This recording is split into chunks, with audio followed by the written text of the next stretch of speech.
গত অন্তর্বর্তী সরকারও এটাকে সুনজরে দেয়নি, দ্রুত গতিতে পদক্ষেপ নেয়নি। কুসংস্কার, কিছু টিকা বিরোধী অপপ্রচার, এগুলো যেমন হয়েছে তেমনি উদাসীনতাও রয়েছে। স্বাস্থ্য মন্ত্রণালয় এবং জনস্বাস্থ্যের সাথে যারা জড়িত রয়েছেন সবাইকে দ্রুত গতিতে এই পদক্ষেপ নিতে হবে, কারণ এটি একটি নির্বাচিত সরকার, এটি একটি কর্মতৎপর সরকার। বন্ধুরা আমার, বলা হয়েছে স্বাস্থ্যসেবায় বিজ্ঞান, অর্থাৎ বিজ্ঞানের সাথে আমাদের থাকতে হবে। বিজ্ঞান আমাদেরকে এই জিনিসই শেখায়, সেটি হলো সুস্বাস্থ্য এবং উন্নত মানের চিকিৎসা। বিজ্ঞানের কারণে আজকে আমরা চাঁদ থেকেও অনেক দূরে আমরা যেতে পারছি। মানুষ আজকেই সকালে পড়েছি একেবারে অনেক দূরে গেছে মহাকাশে।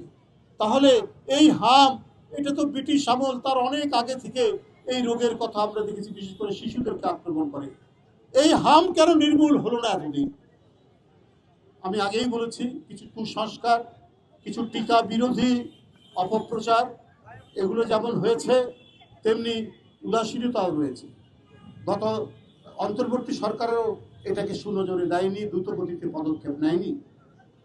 মানে আমি স্বাস্থ্য বিভাগ বলছি, তাদের হয়তো অন্যান্য দিক তারা করেছেন, ভালো করেছেন, কিন্তু স্বাস্থ্যসেবায় মারাত্মক অবহেলা ছিল। আপনি দেখেন, আপনার একটি মেডিকেল রিসার্চ কাউন্সিল রয়েছে, সেইখানে রিসার্চের জন্য তার বাইন্ডিং হচ্ছে 2, 3 থেকে 5 লাখ টাকা। কেন? একটা জার্নাল রিভিউ এবং এর উপরে যদি ভ্যাট দেয় 23%, তাহলে তার জার্নাল রিভিউ করতে তো অনেক টাকা চলে যায়। বিজ্ঞানের জন্য, রিসার্চের জন্য অকাতরে দান করা উচিত রাষ্ট্রকে। এখনো কেন 2, 3, 5 লাখ টাকার মধ্যে রিসার্চ কাউন্সিলে একজনকে রিসার্চের জন্য সেখানে তার বাইন্ডিং থাকবে? এটা হতে পারে না। এই দিকটা সরকারকে দেখতে হবে। সরকার দ্রুত গতিতে পদক্ষেপ নেবেন।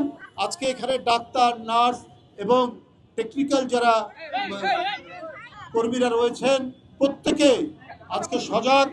আজকে বিশ্ব স্বাস্থ্য দিবস অত্যন্ত বর্ণাঢ্য র্যালির মাধ্যমে করা হচ্ছে। অনেক প্রোগ্রাম বাদ দেওয়া হয়েছে হামের কারণে, এটা তারা উপযুক্ত সিদ্ধান্ত নিয়েছেন।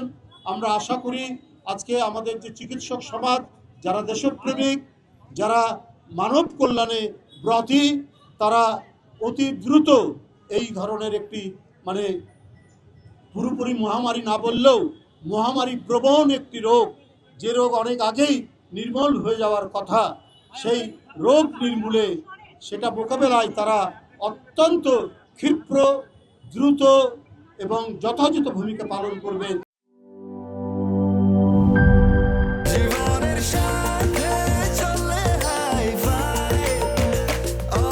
স্বাস্থ্যকর অল টাইম, সব সময় অল টাইম হেলদি লাইফ।